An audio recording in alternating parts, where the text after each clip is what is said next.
Olá, meus queridos, tudo bom com vocês? Essa é a nossa quarta aula sobre fé. É muito bom ter você aqui novamente para nós aprendermos juntos a palavra de Deus. Se você perdeu as outras aulas, não pule nenhuma. Volta lá um pouquinho atrás e vai pegando numa ordem, tá ok? Vamos orar então para nós iniciarmos? Senhor nosso Deus Todo-Poderoso, Santo e Altíssimo, nós te agradecemos, Senhor, que estamos na tua presença para aprender da tua palavra, porque nós temos liberdade, Senhor, de aprender, Senhor, meu Deus, de falar da tua palavra livremente aqui. Nós te agradecemos por isso, Senhor. E nós te pedimos, Espírito Santo de Deus, ilumina o nosso entendimento, para que nós entendamos aquilo que o Senhor tem para nós. Trabalha nos nossos corações, Senhor, para receber essa palavra. Prepara o solo do nosso coração para que essa semente possa germinar, Senhor, e dar um bom fruto para a tua honra e para a tua glória. Em nome do Senhor Jesus Cristo. Amém. Então vamos, como de costume, fazer um resuminho daquilo que nós dissemos na última aula. Na aula anterior, nós falamos sobre 3 possíveis fatores pelos quais uma oração pode não ser respondida. Tem outros, mas nós citamos 3. O primeiro foi sobre a soberania de Deus. É preciso que nós tenhamos em mente que Deus é a autoridade suprema.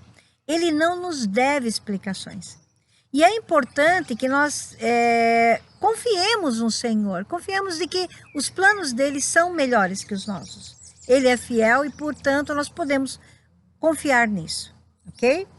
O segundo motivo foram as petições erradas.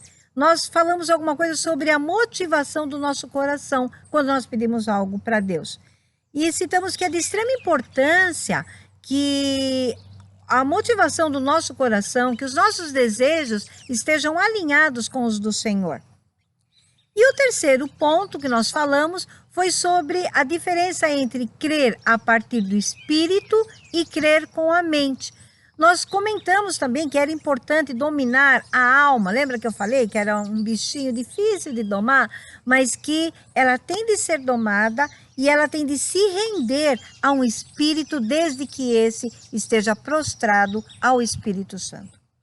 A partir daí nós começamos a falar sobre a mente. Começamos a falar alguma coisinha.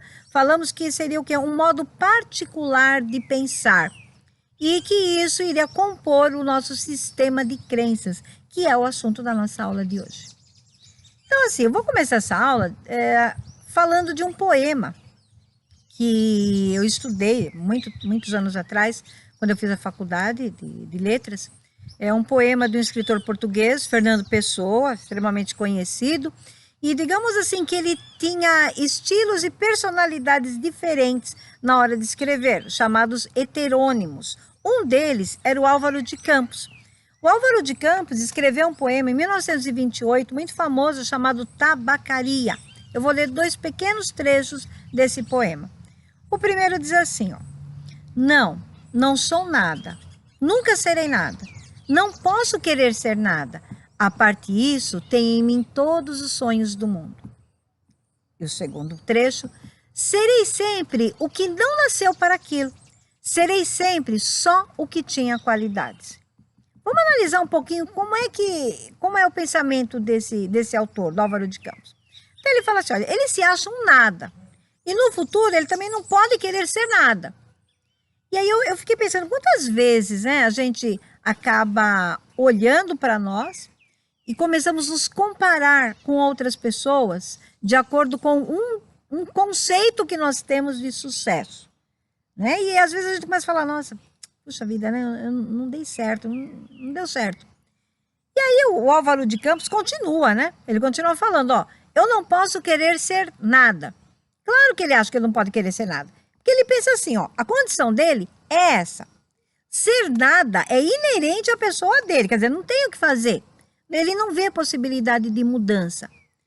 E quantas vezes nós agimos assim também? Nós falamos, mas isso daí sempre foi assim, eu já sei onde vai dar. Vai ser assim mesmo, vai acabar sempre do mesmo jeito. Nós vamos comentar um pouquinho sobre isso lá na frente. Uma terceira coisa que ele fala, o que que é? A parte isso, tenho em mim todos os sonhos do mundo. Ou seja, lá no fundo, bem no fundo, ele gostaria que as coisas fossem diferentes. Mas como ele não vê perspectiva alguma de mudança, então ele continua. Serei sempre o que não nasceu para isso. Serei sempre só o que tinha qualidades. Ele sabia que ele tinha as qualidades necessárias para chegar a um determinado ponto, a uma outra direção na vida dele. Só que ele desistiu. Por quê? Porque ele acreditou, eu não nasci para aquilo.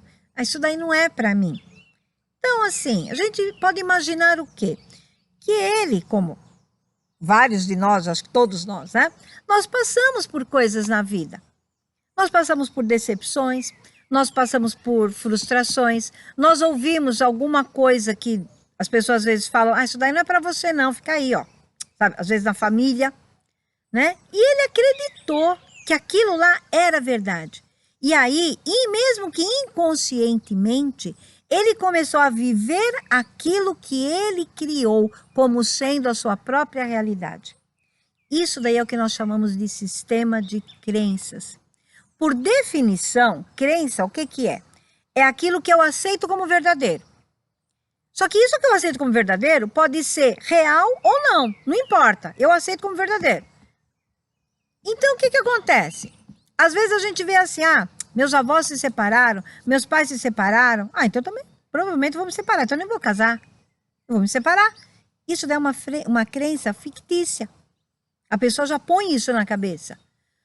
Existem crenças verdadeiras também. A pessoa fala, poxa vida, eu quero fazer aquele curso. Acho que se eu me planejar financeiramente, ainda que seja de grão em grão, de pouquinho em pouquinho, eu vou conseguir fazer isso. E vou acreditar nisso, eu vou conseguir. E vai lá e consegue e faz. Economizado com sabedoria, vai conseguir fazer. Isso aqui são 2 exemplos simples. Mas imagina a quantidade de coisas que existem e que nós acreditamos, sejam elas reais ou imaginárias, e em várias áreas da nossa vida. Na área amorosa, na nossa vida espiritual, na nossa saúde, em várias coisas. Isso daí é o sistema de crenças. Então, o sistema de crenças posso definir como? Como um conjunto de crenças que uma pessoa tem em um dado momento. Agora veja que é em um dado momento. Então significa que não é algo perpétuo. Ele pode mudar. Eu conheço a história de uma moça, uma mulher. Ela passou por momentos difíceis mesmo, sabe? Em várias áreas diferentes, né? E um dia, uma pessoa falou assim para ela, puxa vida, né? Você é tão inteligente, você tem tantas qualidades, puxa, sabe fazer isso, sabe fazer aquilo, se desenvolve aqui, se desenvolve ali e tal, mas você não deu certo, né? E aí, a moça acreditou naquilo. E tudo que ela ia fazer, ela achava que, não vai dar certo. É assim, não é questão dela de pensamento positivo e tal. Ela se esforçava, tal, mas às vezes eu fico assim, será que vai valer tanta pena? Porque não vai dar certo, não vai dar certo mesmo. E o que que aconteceu? Ela passou a viver o não dar certo. Ela vivia isso, sabe? E aí não dava mesmo. Porque ela vivia em um conjunto de crenças que se formou. Na verdade, todos nós vivemos aquilo que acreditamos ser verdade. Só que aí, um dia, graças a Deus, né, uma pessoa chegou para ela e falou assim, peraí, né, mas por que você fala isso, né, que não deu certo? Aí essa pessoa perguntou para ela, falou assim, qual que foi o parâmetro que aquela pessoa que disse isso para você usou para falar que você não deu certo? E ela foi investigar, ela foi para ela falar, mesmo, né, por que será, né? Aí ela foi ver que era questão do salário. Aquela outra pessoa que tinha dito para ela, tinha um marido que ganhava muito bem. Eles eram pessoas bem materialistas. Então, o que aconteceu? Ela mensurava o sucesso das pessoas, se a pessoa tinha dado certo ou não tinha dado certo, de acordo com o salário que a pessoa ganhava. Só que aí, e essa moça não, ela tinha uma outra perspectiva, ela tinha uma perspectiva mais humana. Então, ela se deu conta de que, peraí, então aquilo que é verdadeiro para aquela pessoa lá é diferente para mim. Não é assim que eu creio.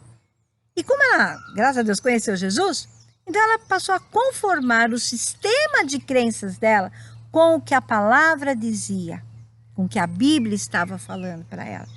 E aí, o que aconteceu? olha, não foi tudo de uma vez, mas em pouco tempo depois, ela foi para o exterior, conseguiu uma certificação. A vida dela fluiu de uma outra forma. Por quê? Porque ela começou a viver o que Deus tinha para ela. Então, o que acontece? Isso prova que o sistema de crenças pode ser mudado e deve ser alinhado com a palavra de Deus.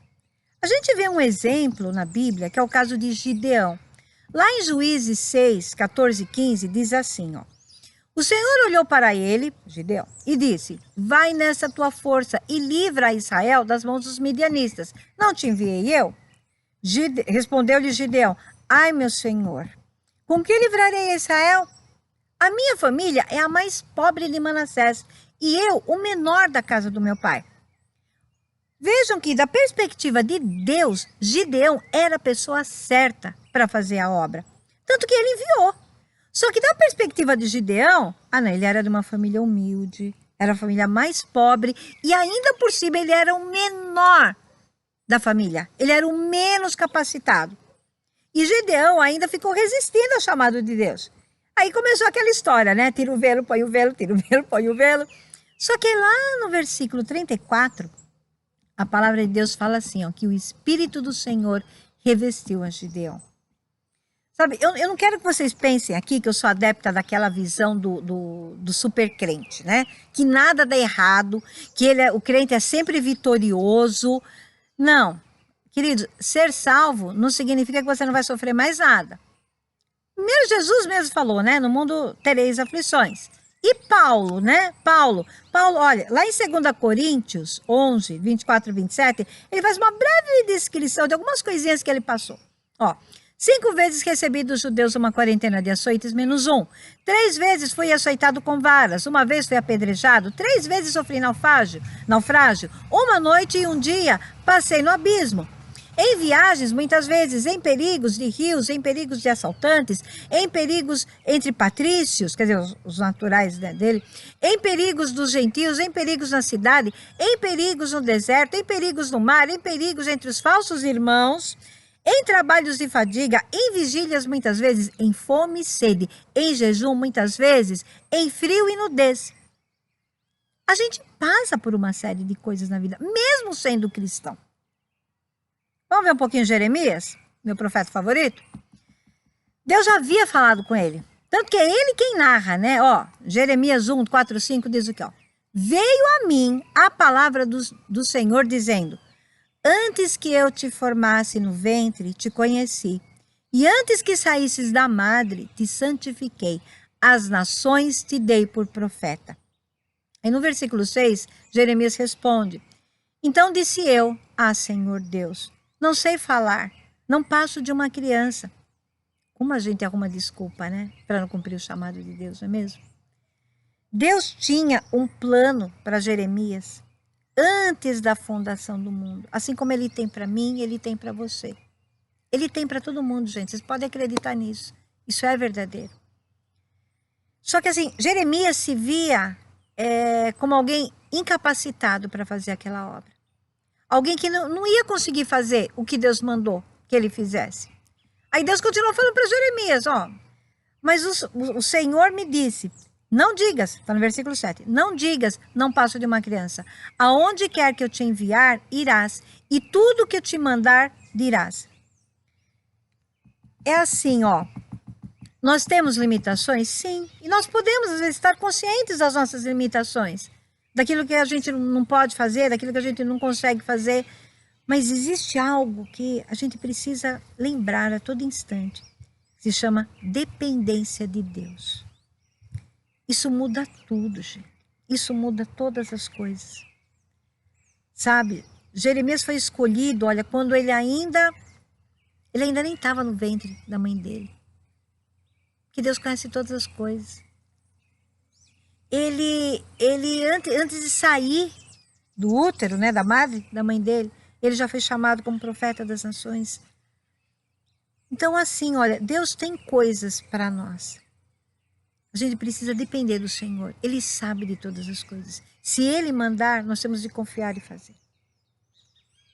E essa dependência de Deus muda tudo, inclusive o nosso sistema de crenças. Por quê? Porque esse sistema de crenças é formado de acordo com as coisas que eu ouço, com experiências que eu tenho. Eu me lembro uns anos atrás que tinha, eu não sei se era um filme ou se era uma propaganda, mas tinha uma senhorinha assim na frente da TV, e aí vinha lá propaganda na TV onde ela estava assistindo, né? Na qual ela estava assistindo. E ela falava assim, olha, use o perfume X. Então ela pegava, passava o perfume, né? Olha, compre o óculos tal. Aí ela ia lá, tirava o óculos dela, pegava o óculos daquela marca que tinham falado, ia lá e colocava na caixinha. Olha, você precisa levantar e começar a caminhar mais. Então ela ia ao mesmo tempo comendo alguma coisa que já estavam falando lá para ela comer. Em resumo, a mídia regia todo o comportamento daquela mulher. Será que nós somos diferentes? Será que hoje é muito diferente disso? Nós somos bombardeados com uma série de informações. Uma série de informações de tudo que é lado. Só que nem sempre essas informações são verdadeiras. E o problema é que nós passamos a nos comportar, por isso que eu falei dessa velhinha, nós passamos a nos comportar de acordo com elas, com aquilo que estão mostrando para nós, sem nos filtrarmos se aquelas imagens às quais nós somos expostos são verdadeiras ou não. E não é só a mídia. Coisas que nós ouvimos de amigos, de familiares, como eu disse, de experiências que nós vamos tendo. E é assim que as chamadas estruturas de pensamento são construídas. E isso vai interferir no nosso comportamento, na maneira como nós agimos, na maneira como nós sentimos, na maneira como nós pensamos, de acordo com aquilo que nós cremos. Então, o sistema de crenças vai afetar a minha realidade, para o bem ou para o mal. O problema é que se eu tenho várias crenças equivocadas, que estão ditando o comportamento que eu tenho, que eu devo ter, vai alterar a minha realidade para alguma coisa bem distante daquilo que Deus planejou para mim antes da fundação do mundo. E essas estruturas de pensamento que vão se formando, elas vão se tornando verdadeiras fortalezas na nossa mente. E é o que nós chamamos de absolutos. Tem não sei se vocês já assistiram, eu estou assistindo ainda, não terminei. Mas tem uma série na Netflix chamada 3%. E é uma história assim, ó, de que as pessoas quando chegam aos 20 anos de idade têm de passar por um processo seletivo para ir para um outro lugar. Não vou dar nenhum spoiler aqui, tá? Fiquem tranquilos. E aí lá tem duas famílias, a família Álvares e a família Toledo. Aí assim, ó, a família Álvares, quem é dessa família Álvares vai lá prestar o processo e já fala assim, já passei, porque eu sou Álvares. Todos os Álvares passam, todos os Álvares passam. Ninguém nunca foi reprovado, nem o Álvares foi reprovado. Então eu vou passar. Ao contrário da família Toledo. A família Toledo já é assim, ó. Eu sou Toledo, então eu não vou passar, nem vou me esforçar em, sabe, passar lá nas provas que tem, porque eu sou um Toledo. Todo mundo sabe que nenhum Toledo passa naquilo ali. Por que eu vou passar? Então, já nem se esforça mesmo e não passa. O problema, gente, é que é assim, ó. Essa história de algo imutável, né? As pessoas às vezes já esperam que sejam assim. Então todo mundo já esperava que os Álvares iam passar e que os Toledos vão reprovar. Não levavam em consideração que são pessoas diferentes, ainda que dentro da mesma família. Ainda que dentro da mesma família. Mas são pessoas diferentes. Agora, isso daí já era esperado por todo mundo. Então, assim, ó, um pensamento que se torna algo imutável, consciente ou inconscientemente, nós vamos dizer o quê? Que é um absoluto. Vocês querem ver um exemplo disso daí? Sabe quando o pessoal fala, já deve ter ouvido falar, fala assim, filho de peixe, peixinho é. Geralmente é coisa negativa, né? A gente fala isso. Então, porque o pai bebia, de repente o filho vai beber também. Porque a mãe gritava, era fofoqueira com todo mundo, a filha também vai ser. Não é assim. Muitas vezes, certos ditados populares e coisas que nós somos no nosso dia a dia acabam nos levando a isso, a criar essa forma de pensamento. Já ouviram falar também assim, ó, pau que nasce torto, morre torto. Quer dizer, se uma pessoa fez uma coisa errada lá no passado, ela não tem chance de mudar. Fatalmente, ela vai continuar fazendo coisa errada o resto da vida dela. Não é assim. Aparentemente, essas coisas inocentes vão moldando a nossa maneira de pensar, vão criando as fortalezas na mente, como eu disse, para o bem e para o mal. Se você pegar, por exemplo, a existência de Deus, para nós cristãos, isso é um absoluto. Deus existe, isso é indiscutível e acabou. Para um ateu, Deus não existe, também é um absoluto para ele. Por quê? Isso tem muito a ver também com a nossa cultura. Nós temos de tomar cuidado com as coisas culturais. Ah, mas é assim mesmo, aqui nessa região é assim. Peraí, a gente precisa filtrar mais as coisas. Nós precisamos questionar mais as coisas à luz da palavra de Deus. Uma vez eu estava no mercado, eu estava passando a comprar no mercado, e era no período, né, de quaresma. E eu estava comprando carne. Uma mulher olhou para mim e falou, que absurdo. Eu olhei assim para ela e falei, olha, mostra para mim onde está escrito. Se a senhora pegar a palavra de Deus, pegar a Bíblia para mim, a senhora me mostrar onde está escrito que eu não posso comer carne, eu paro de comer, nunca mais eu como. Ela não me mostrou, porque não tem isso. Isso é uma tradição. De onde vem essa tradição? A gente tem de pesquisar as coisas. Porque muitas vezes na cultura tem uma série de coisas imbuídas ali que são contrárias à palavra de Deus. E a própria Bíblia nos alerta disso. Em 1 Pedro 1, 17, 23, diz assim, ó, ora, se invocais por Pai aquele que, sem acepção de pessoas, julga segundo a obra de cada um, andai em temor durante o tempo da vossa peregrinação, sabendo que não foi com coisas corruptíveis como prata ou ouro que fostes resgatados da vossa vã maneira de viver, a qual por tradição recebeste dos vossos pais. Então, muitas vezes a pessoa fala assim, não vou sair da minha religião, né? Que é a religião dos meus pais. Tá, mas muitas vezes a tradição não corrobora aquilo que está na palavra do Senhor. Então nós precisamos questionar as coisas, filtrando pela palavra de Deus. Isso é importante. Por quê? Nós temos de ver a veracidade daquilo, porque isso é que vai moldar o meu comportamento, o meu pensamento, a minha maneira de viver. Então é importante que o nosso sistema de crenças esteja alinhado com os padrões de Deus e com a realidade que Ele tem para a nossa vida. A base da nossa crença tem de estar, assim como nós somos filhos de Deus, tem de estar arraigada na rocha. Eu gosto dessa palavra arraigada. Está lá em Colossenses 2, 6 e 7, diz assim, ó, só uma coisa, gente, tem várias outras coisas, viu, de tradições. É importante, começa a verificar as tradições populares, tá bom? Só a sugestão aí que eu dou. Mas vamos lá. Colossenses 2, 6, 7 diz assim, portanto, assim como recebestes a Cristo, o Senhor, assim também andai nele, arraigados e edificados nele e confirmados na fé, assim como fostes ensinados, crescendo em ação de graças. Essa palavra arraigados, no original, ela tem a ver com a palavra raiz. Raiz é estar firmado, agarrado, fixado. O que é, se você parar para pensar, o que é a raiz? A raiz de uma planta. A raiz de uma planta é uma parte da planta que cresce o quê? Embaixo da terra. É embaixo que ela, você não vê. Ela é base, você não vê. Só que ela que mantém a planta em pé. Tira a raiz da planta, a planta cai.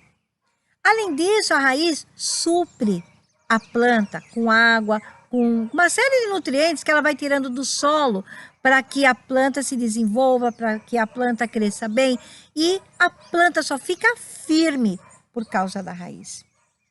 Quando a gente vê aí o versículo, a gente vê o quê? Que Cristo Jesus é o Senhor. Isso é um absoluto para nós. Então nós temos de andar nele, arraigados nele, firmes no Senhor, edificados no Senhor. Fala assim, andai nele, é andar no caminho. Então eu tenho de estar nele, estar em Jesus, eu tenho de estar edificado em Jesus. E é isso que vai mudar o meu sistema de crenças para que eu possa viver uma vida plena, a vida que o Senhor planejou para mim. Tá? O que eu estou querendo dizer é que até as nossas escolhas que nós fizermos, seja em que campo for, campo espiritual, emocional, profissional, vão ser baseadas nas percepções que nós temos Só que se essas percepções estiverem enviesadas, porque elas não têm como base a palavra de Deus, ela não tem como base as realidades de Cristo para nós, eu vou ter problema. Então eu preciso alinhar a minha mente, alinhar a minha alma, alinhar as minhas emoções com tudo aquilo que Cristo conquistou na cruz do Calvário para mim.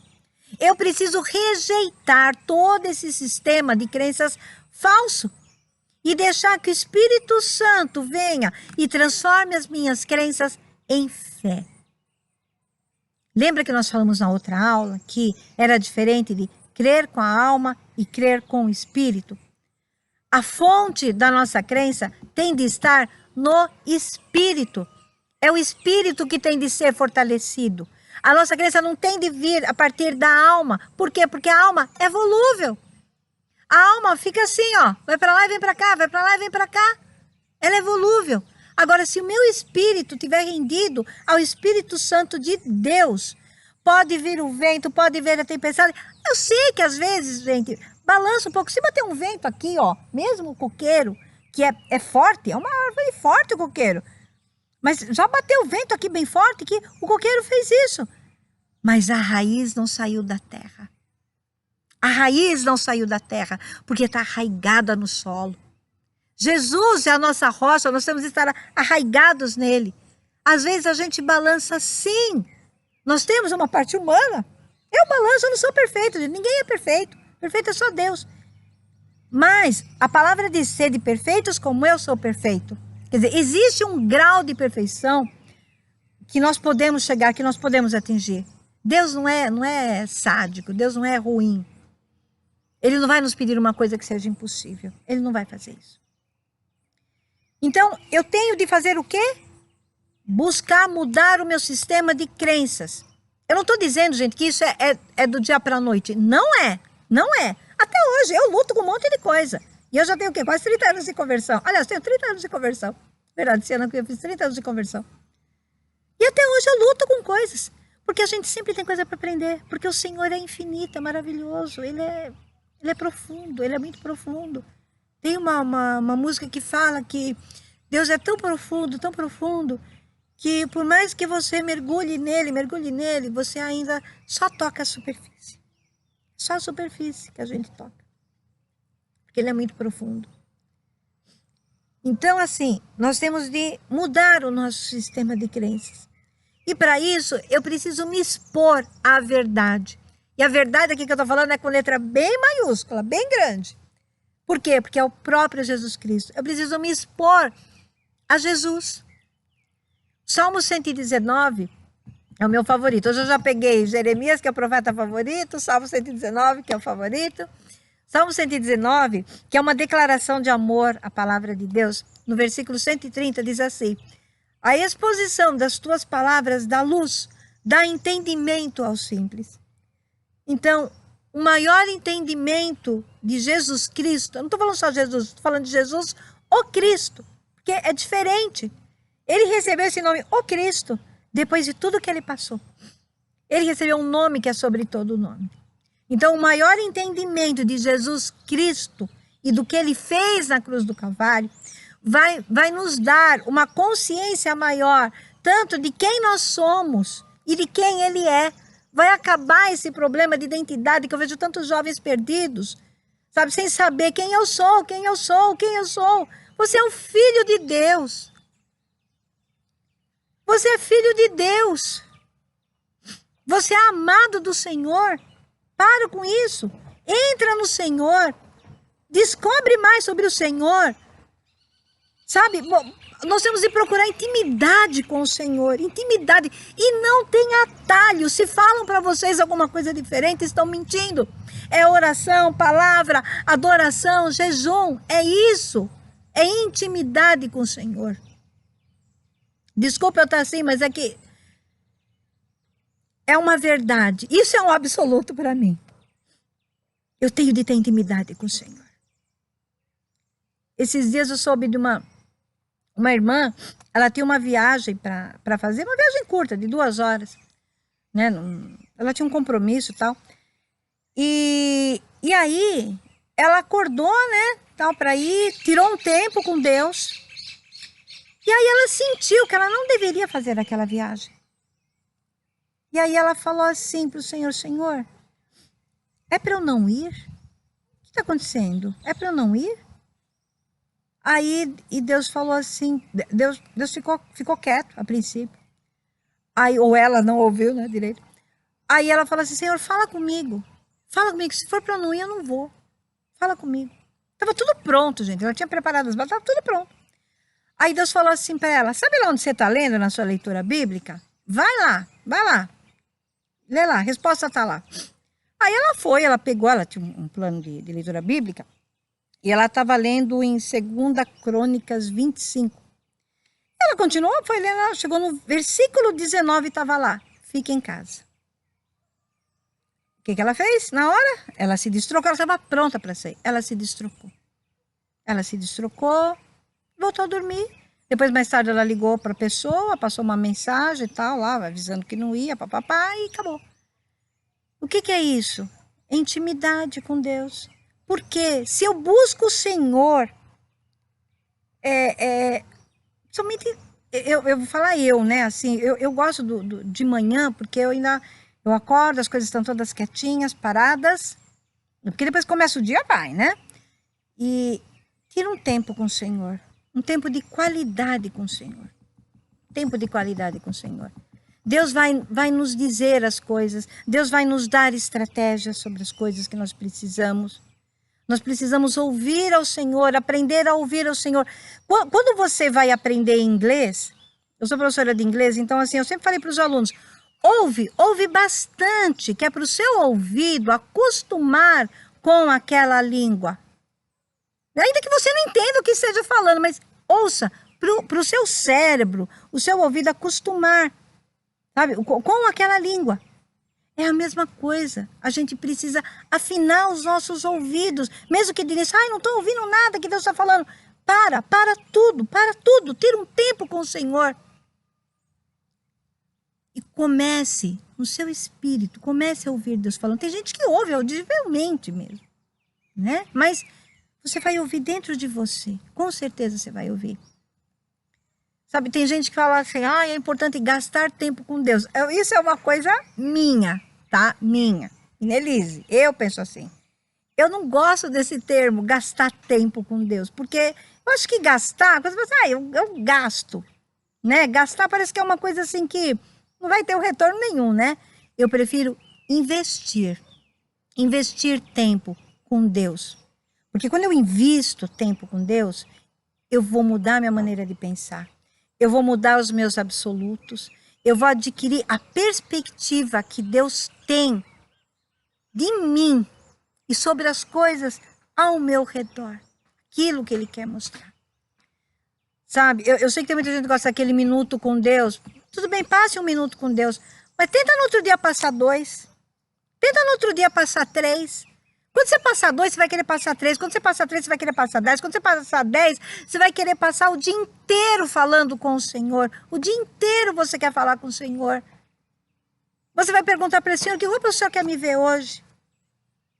Você vai conversar com Deus: o que o Senhor quer que eu coma hoje? Você vai conversar, você vai dialogar. Sabe por quê? Porque o cristianismo verdadeiro é relacionamento. Relacionamento. E as escrituras têm de ser a nossa realidade.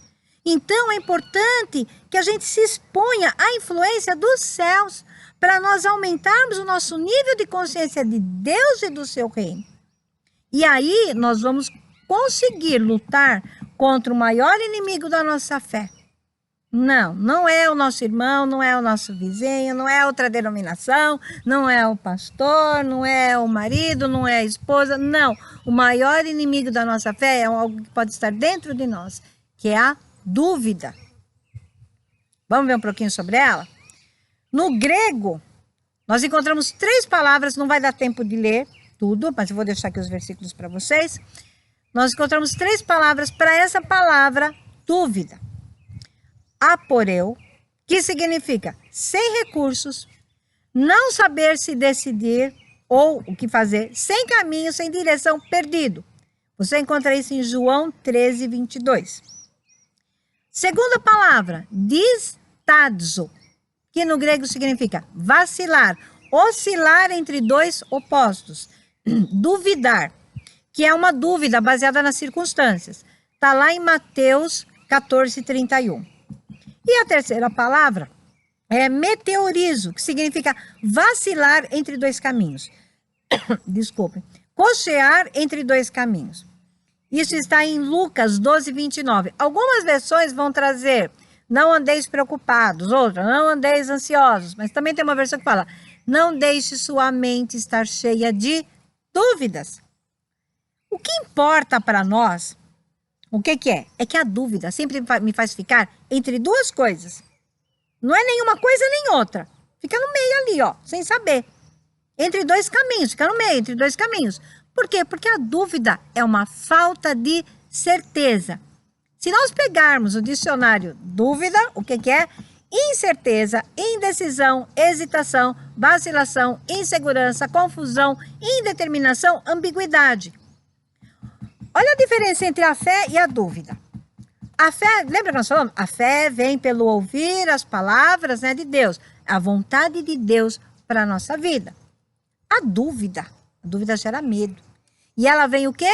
Como que ela vem? Quando nós ouvimos as mentiras do diabo, circunstâncias e palavras que Satanás lança, ou joga, ou manda alguém falar para nós. E quais são as consequências quando nós damos ouvidos ao pai da mentira? Que não tem nada a ver com a verdade, né? Então a primeira coisa que é, nós temos a nossa fé roubada.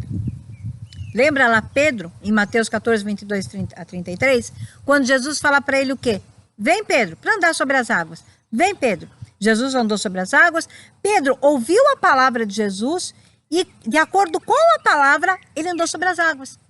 Pedro, só que na hora que Pedro parou de agir na palavra de Jesus, ele começou a afundar. Ele olhou as circunstâncias. Segunda consequência que nós podemos trazer aqui. Perdermos os milagres de Deus em nossa vida. Mateus 13, 58. E não fez ali muitos milagres por causa da incredulidade deles. A dúvida gera incredulidade. Você começa a não acreditar mais. E o terceiro, o que é? A terceira consequência? Nós não recebemos nada do Senhor. Aí vem o famoso Tiago. Tiago 1, de 5 a 8. Ora, se algum de vós tem falta de sabedoria, peça a Deus, que a todos dá liberalmente, e não censura, e ser-lhe-á dado. Peça, porém, com fé, não duvidando, porque aquele que duvida é semelhante à onda do mar, impelida e agitada pelo vento. Não pense tal homem que receberá do Senhor alguma coisa. Homem vacilante que é, inconstante em todos os seus caminhos. Vocês já viram a onda? Para pensar um pouquinho. Pensa lá no mar, já deve ter ido na praia. Se não foi, já deve ter visto na TV. A onda, o que faz? A onda vai de um lado, aí daqui a pouco ela está do outro, aí daqui a pouco ela está do outro, daqui a pouco... E ela vai assim de um lado para o outro, de um lado para o outro, até morrer na praia. Não chega nada. É assim, meus queridos, ter dúvida sobre algumas coisas é algo normal. Se você pensar, os reis consultavam os profetas, né? Às vezes quando tinha de subir a guerra, devemos subir a guerra. Então ele ia lá e perguntava. Cuidado, tá? Eu não estou falando aqui que você deve correr atrás de profeta, tudo que você vai fazer. Sacudir o profeta, querendo... Gente, quando Deus quiser falar, ele fala com a gente. Ele fala de diversas maneiras. Ele pode usar alguém que tem o dom de profecia? Pode. Mas ele também pode usar... Quantas vezes Deus já falou comigo aqui? O carpinho. Carpinho da terra aqui, Deus falou comigo. Eu tirando a erva daninha, cada tipo de erva daninha, Deus falou comigo. Deus fala de diversas maneiras. Deus pode usar alguém, Deus pode usar as coisas, os animais, as naturezas, aquilo que Ele quiser. Sonhos, visões, aquilo que Ele quiser. Lembra da soberania de Deus? Soberania de Deus. Mas vamos voltar lá. Só um parênteses aqui. Então assim, ó, no nosso dia a dia, nós temos de fazer várias escolhas. E é comum nós termos dúvidas, às vezes assim, sobre que caminho tomar, o que a gente vai fazer. É normal isso. Vamos ver um exemplo bíblico? Terminando, tá? Então assim, ó, Josafá recebeu lá a notícia que os moabitas, os amonitas e os meunitas viriam contra ele. Lá em 2 Crônicas 20 narra toda essa história linda. No versículo 3 fala que Josafá teve medo. Puxa vida, Josafá teve medo sim. Só que no versículo 12, olha o que ele fala. Ó nosso Deus, não julgarás? Pois em nós não há força perante esta grande multidão que vem contra nós. Não sabemos o que fazer, mas os nossos olhos estão postos em ti. Então, você pode ter dúvida sobre algumas coisas. O que você não pode ter dúvida é sobre Deus. É sobre a onisciência de Deus. É sobre a onipresença de Deus. É sobre a onipotência do Senhor. Mas dúvida, às vezes a gente tem. Eu não sei o que fazer. O que eu tenho de fazer? Manter os meus olhos postos em Deus. Josafá sabia disso. Josafá viu Deus como o refúgio dele. Viu Deus como a solução. Na verdade, Deus é a solução para tudo na nossa vida. Tudo. E aqui, meus queridos, eu não posso deixar de falar algo que sempre me martela a cabeça, que é Elias e os profetas de Baal. Lá em 1 Reis 18, 21, Elias chegou e falou, né? Então, Elias se chegou a todo o povo e disse, até quando cocheareis entre dois pensamentos? Se o Senhor é Deus, seguiu. E se é Baal, seguiu. Porém, o povo não lhe respondeu nada. E aí eu fico pensando, até quando nós vamos cochear entre dois pensamentos? A gente vê lá, Deus cura. Aí a gente pensa, será que ele vai me curar? Será que ele cura mesmo? Será que isso daí, esse testemunho aí que eu ouvi, será que é de verdade? Não, Deus salva, está escrito que Deus vai salvar a mim e a minha família. Será que ele vai mesmo? Está escrito que Deus vai suprir as minhas necessidades. Será que Deus vai conseguir mesmo fazer isso? Mas se ele não conseguir? E aí, meus queridos, a pergunta fica para nós, né? Até quando? Até quando nós vamos duvidar do Senhor? Que me chama muita atenção, que fica martelando isso na minha cabeça, como eu falei, de Elias e os profetas de Baal, é que o povo não respondeu nada para Elias. O povo continuou lá, ó. Nem Deus, nem Baal. Ficou na dúvida. Primeiro, gente, Deus e Baal ter dúvida, né? Já é terrível ali. Mas eu vejo o quê? Quando o povo não responde nada para Elias. É errado. Sabe por quê? Porque no mundo espiritual não existe o ficar em cima do muro. Há muitas pessoas que se omitem sobre uma série de coisas. Há muitas pessoas que não têm um posicionamento ou não querem expor o seu posicionamento e ficam em cima do muro. Só que no mundo espiritual não tem o em cima do muro. O mundo espiritual requer de nós um posicionamento.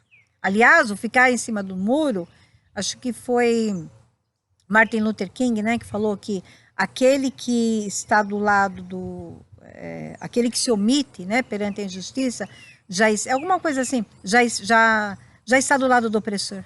Porque ele está vendo a coisa errada e não está fazendo nada. E aí, talvez, Jesus hoje esteja falando para nós, como ele disse aos discípulos, em Mateus 17, 17. Ele falou assim, né? Ó geração incrédula e perversa, até quando estarei convosco? Até quando vos sofrerei? Trazei-me aqui o menino.